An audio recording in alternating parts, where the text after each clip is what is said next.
Hey Flosstube, it's Kim back again with another cross-stitching update for the week. This is video number 84 and today is the 31st of August 2020. September starts tomorrow. It's been a busy week for me, as I alluded to last week, with school starting last week. My youngest daughter's 5 had a half day, which only turned out to be 2 hours of kindergarten on Friday morning, and today is her first full day of kindergarten. My oldest is in her third day of third grade, so I have 6.5 hours to myself today to get things done around the house. I ran a couple errands on base, so I haven't stitched yet today, but being a stay-at-home mom now with 2 kids in school, I'm going to have more time for stitching, but also to get other things done. Errands, house chores, exercise, both me and the dog, and hopefully some more designing, because I've got a list of things that I've been thinking about for months that I want to see if I can chart up, and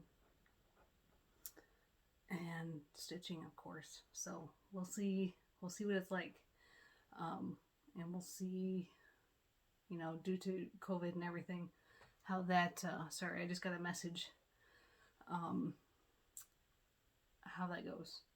So both girls did really well with their first week of school, but hoping the kindergartner eats her lunch sufficiently today, since it's distracting being in a lunchroom full of kids. So we'll see. Anyways, I only worked on 2 pieces this week, both full coverage, but I got a lot done. So the first one, you can tell from the shadow. Anytime you see the shadow there, you know that I worked on Supersized. Let's hold it the right way, shall we? Supersized Color Expansion Museum Shelf. And I kept working on this page here. So I'm still saving this page for this upcoming weekend, which is Confetti Conquistadors in full coverage Fanatics. So I worked on this page here, and I wasn't planning on it. You guys know I was doing the Hey 10K challenge on this piece this week, or this month. So it started in August, goes through the end of September, and I was thinking maybe 5K each month. But then I also was using it for Around the World Japan, because there's a kimono in the design. I counted my stitches as the remainder for what I needed on 20 and 20 challenge, and I used it for Yosemite National Park. So I finished all those, and I got the 10K done all in 1 month. 10K 10 stitches, because for the Hay challenge they didn't care if you were doing full stitches or 10 stitches, as long as it was 10,000 stitches. So since you saw this last week, there's 4,300 more stitches on that page. And there you go. So most of the dark colors, got a few light violet colors, some more green. And you can see this is where T-Rex's ribcage is going to be. I told you it was a dark spot there. So that went quickly. So 4,300 stitches in 5 days worth of work, and there's where I'm at right now. Again, I will work on this Friday, Saturday, and Sunday this week for Confetti Conquistadors. We'll finish up this page, and then I'll keep working on this page for those 3 days. So that is Supersized Color Expansion Museum Shelf. Maybe if I hold this up long enough, YouTube will select it as my screenshot. And then Saturday morning, we weren't in a hurry to get moving, to go do anything. And scrolling social media, and I see the Tour de France started. I said, what? What's going on? I didn't think they were going to have the tour. Didn't even cross my mind that they were going to have the Tour de France this year, because almost all sports, the Olympics were canceled due to COVID. And at the beginning of the year, Anne and I weren't thinking about doing the Tour de France stitching event like we did last year because we already had a month-long event for the Olympics. So we weren't going to do 2 month-long events right after each other. So I didn't even think about Tour de France. But then the Olympics were postponed, and all of a sudden, the Tour de France was still running. So I sent a message to Anne. I'm like, did you know? We should do an event, right? Just last minute, just whip together an event. So Saturday, that's what I did. I put together the calendar with the distance for each day, climbing versus sprinting, and I threw together the event and posted about it everywhere, Facebook, Instagram, and invited people to come stitch the race with me. And so far, I think we've had almost 100 people join, which is really cool. I know not everybody counts, and this is not one where we can, there's not a theme for the non-counters, but if you don't want to do the entire race, you can do the sprinting jersey, which is, I don't have the exact numbers, but it's 1,000 some hundred stitches, or the climbing jersey is 2,000 some hundred stitches. The entire race is 3481 kilometers, so that equals the same amount in full cross stitches, and double it if you're doing 10 stitch. And of course, I'm using a piece, the 10 stitch, so I have to double it. It's over 6,900 stitches for me, and I needed a kick in the butt on this piece to get my annual goal. So we are working on Friends Forever by Ann Stokes. And in 2 days, because Saturday I did like the first two stages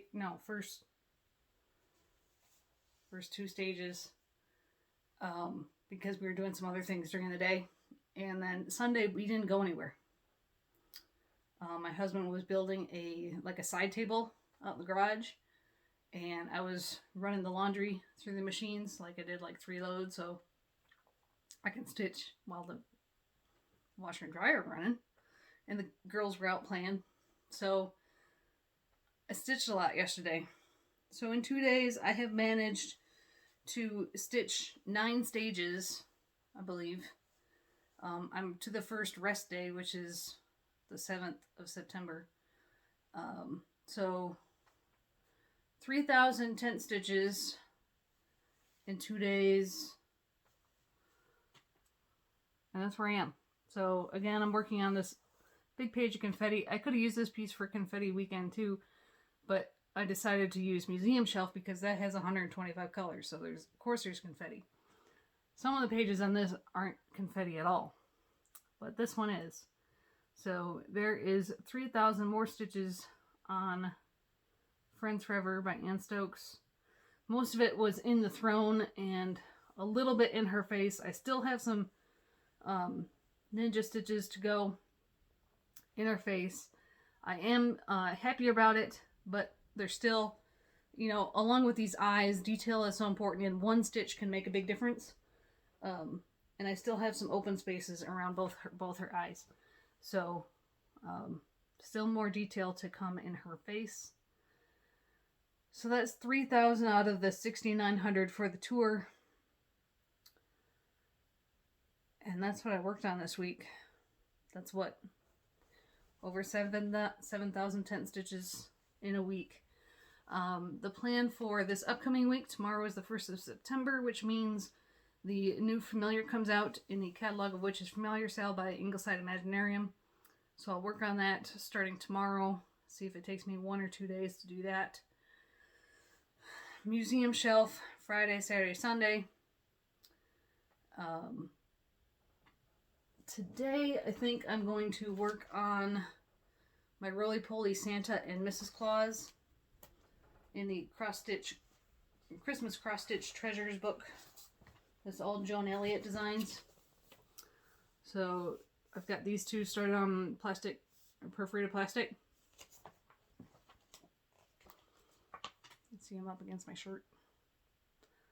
I want to finish both of these this year, and it's not my favorite to stitch on these because I do have to stitch one-handed and using 3 strands instead of just 2. So I'll probably work on this sporadically throughout the month, a day here and there. to spread out the paint and get these closer to a finish. So that is Christmas Roly-Polies by Joan Elliott. I'll work on those today. I'll do more of Friends Forever. Yeah, we'll see what else the month brings. The Around the World in Full Coverage Fanatics this month, we're going to Norway. And these are my 2 pieces for Norway, because there's lots of dragons in Norse mythology, if I can talk. And there's a Viking longship in Museum Shelf right here. So I'll be, counting the stitches for both of those for Confetti Weekend, and then I'll post my progress on this one as well. The Tour de France will see me, hopefully by the time I see you next week, this page will be finished, and I'll start working on this page, which isn't as much confetti because there's a dark spot here and just has the side of the throne coming down. So my goal on this piece again was 4 pages. I've already done 2, so this is page 3. And this one, if I can get this page done this year, that would see my goal, personal goal on this piece done for 2020. So that's why I decided to use it for Tour de France, to help me reach that goal. I have 22 out of 25 national parks done for the National Park Challenge. Sequoia is on Kindred Spirits. That has 2,800 tent stitches left. So a couple of days on that one, we'll see that park done. Shenandoah National Park is Card Sharp. That's the one I have the most left. I have 5,400 tent stitches remaining on that one, because I only have like 2,600 done, because that was a new start. And then Virgin Islands, I have it down for a summer ball with almost 800 stitches done. Those are full cross. Doesn't stitch up as fast as the Hades and Tiltons. It does look, so my goal on that one for the year was the 1 page. Doing the 3,300 full cross stitches remaining will almost see me to get the page done. We'll have to see if I stick with that, if I keep it on the park to help me, to motivate me to get those stitches done, or if I'm working on something else and just want to use those stitches to get the park done, and I can shoot for the goal later. We'll have to see. The things I'm thinking about in my head. That is it for my stitching content. Yes. So a little bit of a life update for those who want to stick around. Hurricane Laura did go through the southern U.S. this past week on Thursday. My friend, where I keep my horse, she lives in northern Louisiana. So if you look on a map and you see where Shreveport is, she lives directly east of that. And the forecasters thought that the hurricane was going to go directly over Shreveport. It did not. It went east of it. It went right over my friend's property. It's about 180 miles inland from the coast. But Hurricane Laura was a extreme Cat 4 when she hit land. And so she was still just about hurricane. I think my friend said she had 85-mile-an-hour winds. And that was before the eye wall hit, before the strongest portion of the storm hit her property. Spencer and the rest of the horses and the barns and her house are okay. Just a little bit of minimal damage to them. Lots of trees down. Power was out. Water was out. Let's see. She was without water for over 2 days, so over 48 hours, and she was without power for about 40 hours, so over 3 days, where she finally got power last night. There are still people in Shreveport who I know who don't have power yet. So that was Thursday. Today is Monday, and it's been around 100 degrees down there. I forgot to look up look up the equivalent in Celsius, but damn hot, and without air conditioning. All you have is fans. So all the horses are fine, but just, keep thinking about those people down there, and those are the people who are far from the coast. Hurricane did a lot more damage to the people who live on the coast, flattening towns, people whose homes were just absolutely destroyed.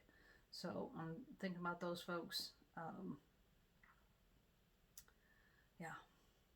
So that was Hurricane Laura. The B-52s that were at Barksdale Air Force Base in Bossier City, which is also Shreveport, just across the river, they did come up here before the hurricane.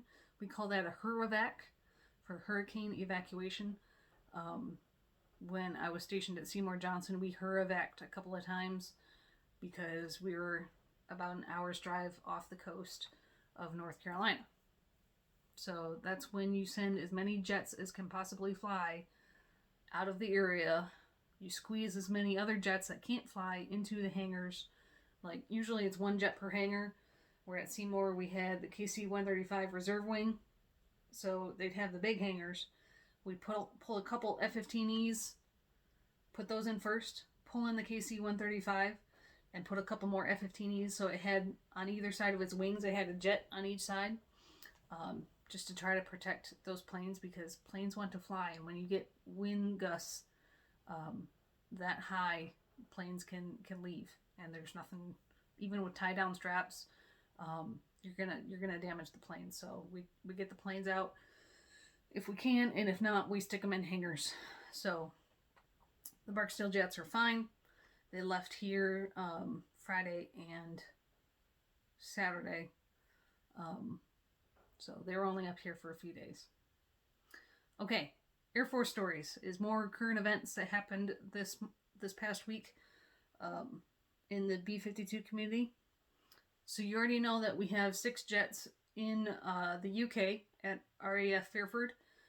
And on Friday, 2 jets from here and 2 jets from those 6 in the UK. They flew over all 30 countries in NATO in one day. So, of course, on this side of the pond, you only got US and Canada. So that was a quick 9-hour sortie for them, flying around. And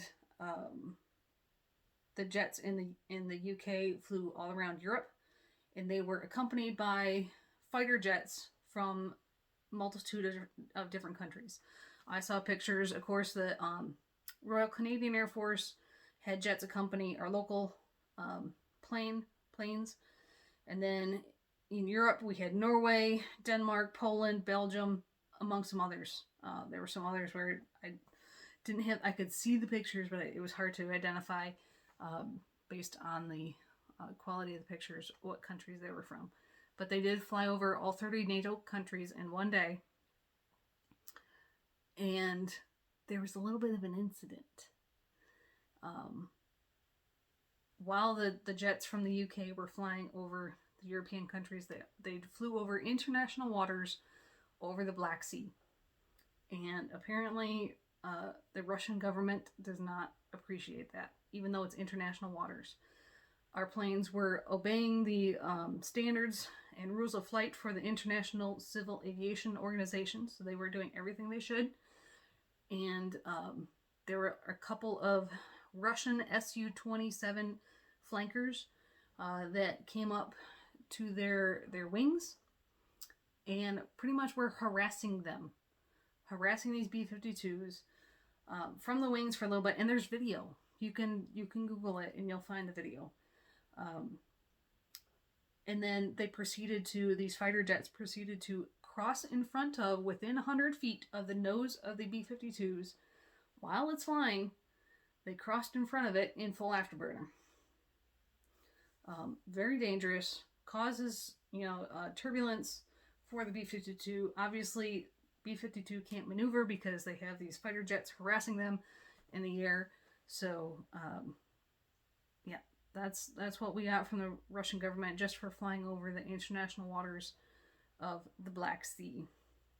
Now, as B-52 aircrew, you're not supposed to have your phone on in the jet. You're allowed to carry it with you in case of emergencies, in case they have to divert somewhere, weather divert, or if there's emergency on the jet and you have to land somewhere else, you'll have your phone with you to call your loved ones, call the base, arrange for whatever you need to arrange for. But you're not supposed to turn it on when you're in the jet.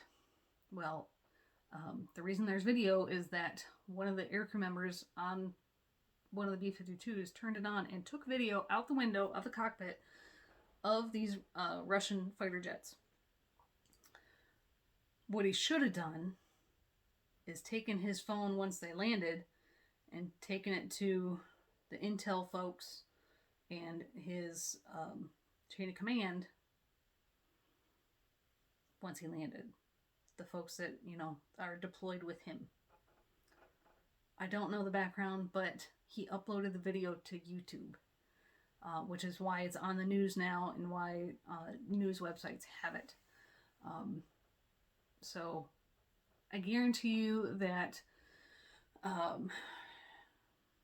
what we call it, demonstration of force, or of, Russia and the US fly over each other all the time just to poke them. But a lot of times you don't hear about it because it's a security thing and that stuff doesn't get covered by the media. Well, this time it did because the video was uploaded to YouTube. So that pilot, or whatever, I don't know what position he sat in the aircrew, he's probably going to get in trouble for that. Perfectly okay to take video, not okay to make it public. It's cool for you and I and the general public to see, but yeah, kind of scary though to be harassed while you're flying around and obeying all the rules. So that's what happened this week in Air Force news. I hope everybody has a good stitching week. I'll be looking at all the Tour de France posts. You don't have to post every day if you're doing the Tour de France. You don't have to post every stage, or all you need at a minimum is your start of the race and end of the race pictures, which I should have said when I was talking about stitching content. But all right, guys, have a good stitching week, and we will see you next week. Bye, guys.